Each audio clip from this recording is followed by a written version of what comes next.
Hello guys, good evening. कैसे हैं आप सब? मैं दामिनी करोटिया परिणाम गुरुकुल में आपका वेलकम करती हूँ। चलिए, जैसे कि मैं बोलती थी, अभी तक मैं आपको करवा रही थी सारे previous year question Delhi police के। अब मैं आपके साथ लेकर आई हूँ चैप्टर वाइज अब हम पढ़ेंगे। ठीक, उम्मीद करती हूँ आपको सारे समझ आएंगे और हम सारी ट्रिक सीखेंगे। बहुत इंजॉय से पढ़ेंगे और बहुत अच्छे से पढ़ेंगे। आपको एक एक कॉन्सेप्ट में क्लियर करके समझाऊंगी। ठीक, और हमारा टारगेट होगा हम एनी एग्जाम दें, कोई भी एग्जाम दे, पूरे में से पूरे नंबर। अगर हम सीजीएल के लिए पढ़ेंगे तो हम टारगेट करेंगे 50 में से 50। अगर हम दिल्ली पुलिस के लिए पढ़ेंगे तो हम टारगेट करेंगे 25 से 25। ठीक, लेकिन हमारा टारगेट यही होगा कि हम पूरे में से पूरे नंबर के लिए पढ़े, पूरे में से पूरे नंबर के लिए पढ़े।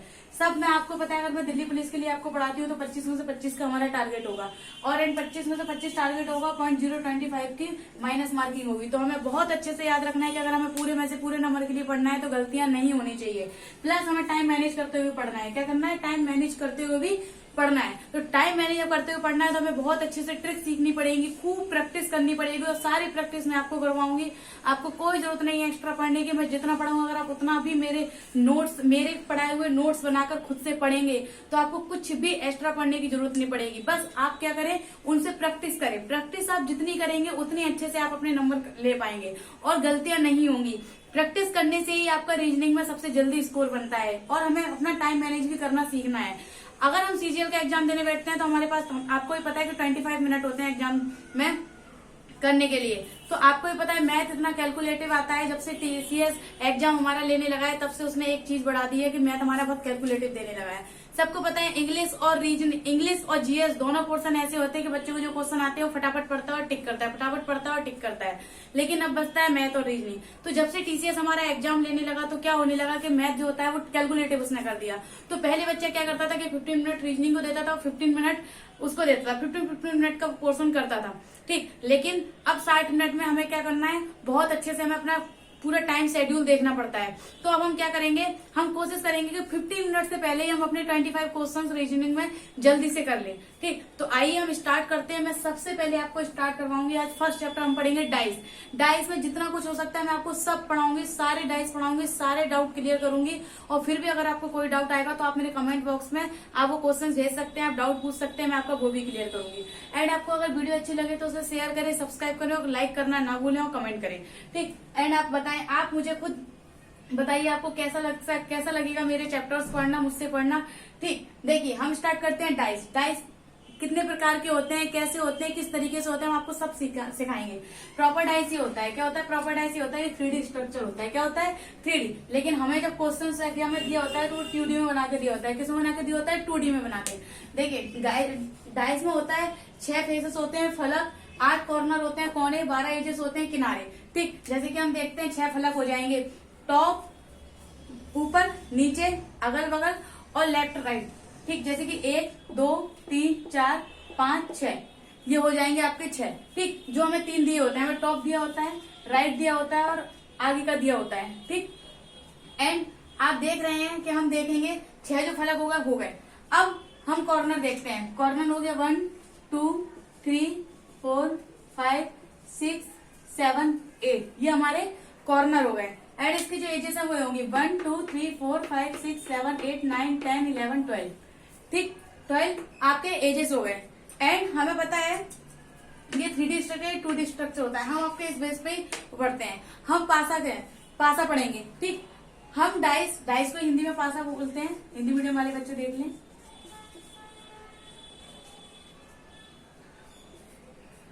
ठीक, आपको क्लियर हो गया होगा यहाँ तक। बट ये कुछ काम नहीं आता, लेकिन फिर भी ये बेसिक होता है जो हर बच्चे को पता होना चाहिए। क्या होना चाहिए? हर बच्चे को पता होना चाहिए। अब देखिए डाइस 2 प्रकार के होते हैं। डाइस कितने प्रकार के होते हैं? 2 प्रकार के होते हैं, जिनको हम स्टैंडर्ड बोलते हैं एंड नॉन स्टैंडर्ड।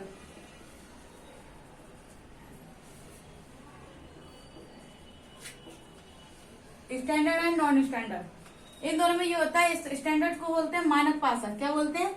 मानक पासा।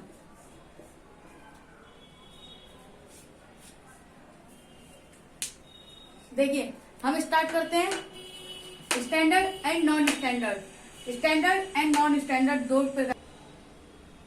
देखिए वो आपको सब समझ आ गया होगा, मैंने हटा दिया क्योंकि जगह बहुत कम पड़ रही थी। स्टैंडर्ड एंड नॉन स्टैंडर्डाइज, हम इनमें डिफरेंस देखते हैं। स्टैंडर्डाइज वो होता है जिनके अपोजिट अपोजिट फेसेस का सम 7 हो। क्या हो? अपोजिट फेसेस का सम 7 हो। अपोजिट फेसेस का क्या सम 7 हो। जैसे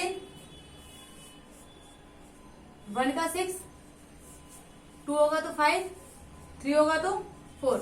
मतलब इनके अपोजिट क्या होगा? 1 का अपोजिट 6 होगा, 2 का अपोजिट 5 होगा, 3 का अपोजिट 4 होगा। जैसे 6 का अपोजिट 1 होगा, 5 का अपोजिट 2 होगा, 4 का अपोजिट 3 होगा। क्या होगा? 4 का अपोजिट 3 होगा। हमें ज्यादा नहीं जानना है क्योंकि इनसे क्वेश्चंस नहीं आते। हमें केवल इतना जानना है कि स्टैंडर्ड नॉन स्टैंडर्ड में डिफरेंस क्या है। क्योंकि कभी कभी क्या होता है, 2 डाइस बना के अगर पूछता है तो एग्जामिनर ये पूछ लेता है कि बताइए इसमें से स्टैंडर्ड डाइस कौन सा है, नॉन स्टैंडर्ड डाइस कौन सा है। तो हम बिल्कुल चीजों में घुसेंगे नहीं, केवल हम उतना पढ़ेंगे जितना हमारे एग्जाम के लिए अच्छा है। क्या है? एग्जाम के लिए अच्छा है। तो केवल वो यही पूछेगा कि स्टैंडर्डाइज का मतलब क्या होता है? जो अपोजिट, जिनका अपोजिट सम क्या होता है? 7 होता है। जिनका अपोजिट सम 7 होता है। अब नॉन स्टैंडर्डाइज में क्या होता है?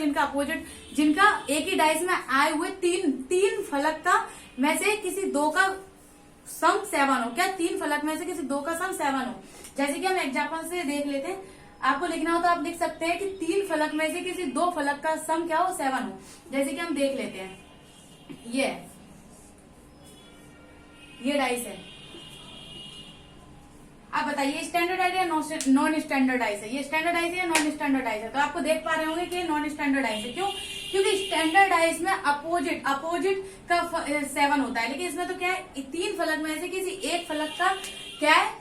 सम क्या है? 7 है। इसलिए कौन सा हो जाएगा? Non standardize. आपको पता है जैसे ये मार्कर है, जैसे कि ये मार्कर है, आप मैं एग्जांपल से समझिए। जैसे एक मार्कर है, इस मार्कर के पीछे मैं क्या लिख रही हूँ? क्या आप देख सकते हैं?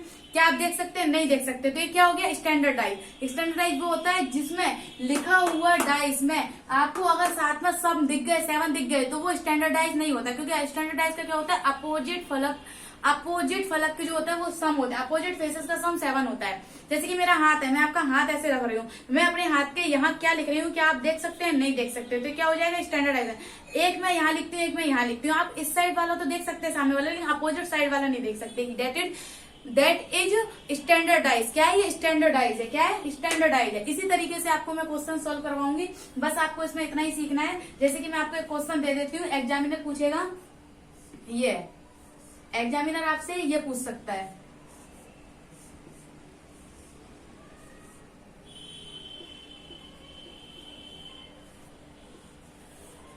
इसमें से कौन सा स्टैंडर्डाइज है, कौन सा नॉन स्टैंडर्डाइज है? कौन सा स्टैंडर्डाइज है, कौन सा नॉन स्टैंडर्डाइज है? आप देख पा रहे हैं ये स्टैंडर्डाइज है, क्योंकि इनमें से किसी का भी सम 7 नहीं हो रहा, तो स्टैंडर्डाइज हो गया।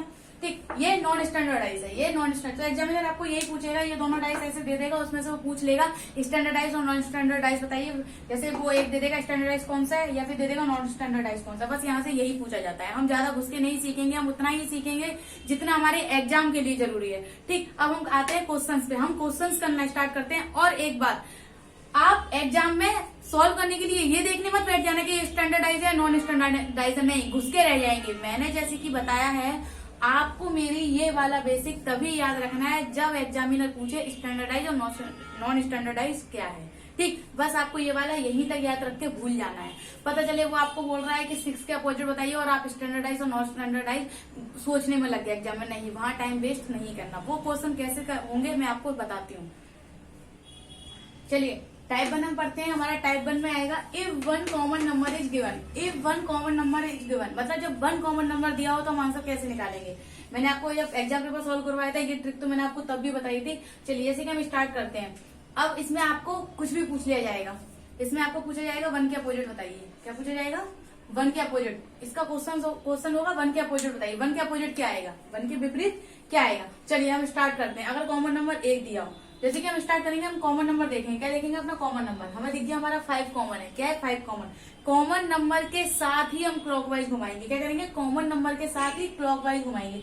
कॉमन नंबर के साथ ही हम अपना क्लॉकवाइज घुमा देंगे, अपना आंसर क्लॉकवाइज लिखना स्टार्ट कर देंगे। ठीक, कंफ्यूज नहीं होना है कहीं, इसलिए मैं टाइप बना के लेकर आई हूँ। इफ 1 कॉमन नंबर, अगर 1 कॉमन नंबर दिया हो तो हम क्या करेंगे? पहले कॉमन नंबर ढूंढेंगे, कॉमन नंबर के साथ ही लिखना स्टार्ट करेंगे क्लॉकवाइज। कॉमन नंबर के साथ ही लिखना स्टार्ट क्या करेंगे? क्लॉकवाइज। जैसे कि 5 है, 5 के बाद क्या है? 6, 6 के नीचे 1। मैंने आपको पहले बताया था कॉमन नंबर के नीचे कॉमन नंबर लिखना है, तो लिखिए वरना मत लिखिए। मैं लिख देती हूँ कॉमन नंबर के नीचे कॉमन नंबर ही आएगा, फिर 2 एंड 4। हमारा आंसर हमें मिल चुका है। 1 के अपोजिट क्या है? 4। 1 के अपोजिट क्या है? 4। 4 के अपोजिट पूछा होता तो 1। ठीक, 6 के अपोजिट क्या है 2, 2 के अपोजिट क्या है 6, और 5 के अपोजिट क्या हुआ, 1 से 6 के बीच क्या रह गया, 1 से 6 के बीच क्या रह गया 3। पासे में क्या होता है 1 से 6 तक होता है, डाइस में क्या होता है 1 से 6 तक फेसेस होते हैं हमारे, तो हमारा क्या रह गया 3 रह गया। तो हमारे 5 का अगर पूछा जाता तो हम क्या लिखते, 5 का हमारा क्या होगा अपोजिट हो गया, क्योंकि 5 का दिख नहीं रहा। ठीक, तो क्या होगा 5 का 3, क्या हो गया 5 का 3, यहाँ 5 का अपोजिट क्या हो जाएगा 3, क्योंकि हमें क्या हो रहा है वो दिख नहीं रहा है, केवल वही बचा है। ठीक, चलिए स्टार्ट, और अगला नेक्स्ट क्वेश्चन लेकर आते हैं। चलिए करिए, आप करेंगे, स्टार्ट कीजिए अपना करना। कॉमन नंबर क्या देखेंगे, कॉमन नंबर, हमें इसमें कॉमन नंबर में क्या दिख रहा है 2 दिख रहा है, क्या दिख रहा है 2 दिख रहा है। वैसे ही कॉमन नंबर से क्लॉकवाइज लिखना स्टार्ट कर देंगे, कॉमन नंबर से क्या करेंगे क्लॉकवाइज लिखना स्टार्ट कर देंगे। 2, 2 के बाद 3, 3 के बाद 6, 2, 2 के नीचे 2, कॉमन नंबर के नीचे कॉमन नंबर 5 एंड 4, मिल गया हमें आंसर। अब कुछ भी पूछे एग्जामिनर, ठीक, मैं इसमें आपको क्वेश्चंस नहीं दे रही मतलब क्या पूछा जाए, आप समझ लाना कि आपको तो तीनों के आंसर मिल गए, तीनों के आंसर मिल गए। क्या 2 के अपोजिट क्या आएगा, क्या नहीं है इसमें, हमें सब मिल गया, 1 नहीं है, तो 2 के अपोजिट 1, 1 का अपोजिट 2, 3 के अपोजिट हमें क्या मिल गया 5, 5 के अपोजिट 3, 6 के अपोजिट क्या मिल गया 4, 4 के अपोजिट 6। उम्मीद करती हूँ आपको समझ आ रहा होगा और इंटरेस्ट आ रहा होगा, मजे से आप पढ़ रहे होंगे। चलिए स्टार्ट, नेक्स्ट क्वेश्चन करते हैं। चलिए अब देखिए स्टार्ट करते हैं, कॉमन नंबर देखते हैं, क्या देखते हैं कॉमन नंबर, हमें दिख रहा है इसमें कॉमन नंबर बी, क्या दिख रहा है बी, क्या दिख रहा है बी। कॉमन नंबर से स्टार्ट करते हैं, क्लॉकवाइज घुमाते हैं, बी ए सी, बी के नीचे B E D, E D, ठीक हो गया। चलिए अब देखते हैं, हमें आंसर मिल गया, ए के अपोजिट ई के अपोजिट ए, सी के अपोजिट डी के अपोजिट ए, बी का नहीं मिला। देखिए इसमें आपका आएगा, आपको ऑप्शन से आएगा, या तो वो बी का पूछेंगे ही नहीं, एग्जामिनर बी का पूछेगा ही नहीं, इन दोनों का पूछ लेगा। अगर वो बी का पूछता है तो ऑप्शन में जो दिया हो एफ दिया हो, वैसे तो 1 से 6 तक हम गिनते हैं, ABCD एफ ही आता है तो एफ ही मानेंगे। कुछ भी दे दिया हो वही बी का अपोजिट होगा, वो हमें ऑप्शन आंसर देगा। बी का आंसर कौन देगा, ऑप्शन। इस कंडीशन में क्या होता है, बी का आंसर कौन देगा, ऑप्शन देंगे हमें, क्या देंगे ऑप्शन, हमें बी का आंसर देगा। ठीक, क्लियर हुआ, क्लियर हो गया होगा सबको। चलिए अब इस तरीके के क्वेश्चन देखते हैं, इस तरीके, ये तो फिर भी कम आते हैं, इस तरीके के क्वेश्चन हमें देखने को एग्जाम में मिल जाते हैं। अगर आप एग्जाम के पॉइंट ऑफ व्यू से देखेंगे तो ये क्वेश्चन आपको मिल जाएगा। वैसे सीजन वगैरह में ये ज्यादा आता है, बाकी एग्जाम में तो कम देखा जाता है। देखिए रेड, क्या हो गया कॉमन नंबर रेड, वही क्लॉकवाइज घुमा देंगे, रेड ब्लैक येलो, रेड के नीचे रेड आएगा, ग्रीन ऑरेंज। अब देखिए कलर में आप कहीं 6 नहीं ढूंढ सकते, कलर में आप नहीं देख सकते, तो देखिए कलर में हमेशा आंसर आएगा कांट से। कलर में आंसर क्या आएगा, एक सेकंड, कांट से, क्या आएगा कांट से, क्या आएगा आपका कलर में आंसर कांट से, क्योंकि अब रेड के नीचे हम कोई कलर अपनी मर्जी से नहीं लिख सकते। वही कंडीशन, या तो आप ऑप्शन में देखिए, क्या पता कुछ हटके कलर दे दिया ऑप्शन में तो वही आएगा, वरना क्या आएगा कांट से। तो यहाँ हो जाएगा ब्लैक के अपोजिट ग्रीन, ग्रीन के अपोजिट ब्लैक, येलो के अपोजिट ऑरेंज, ऑरेंज के अपोजिट येलो, और रेड के वही ऑप्शन देखना पड़ेगा, ऑप्शन में जो होगा आपको वही करना पड़ेगा। चलिए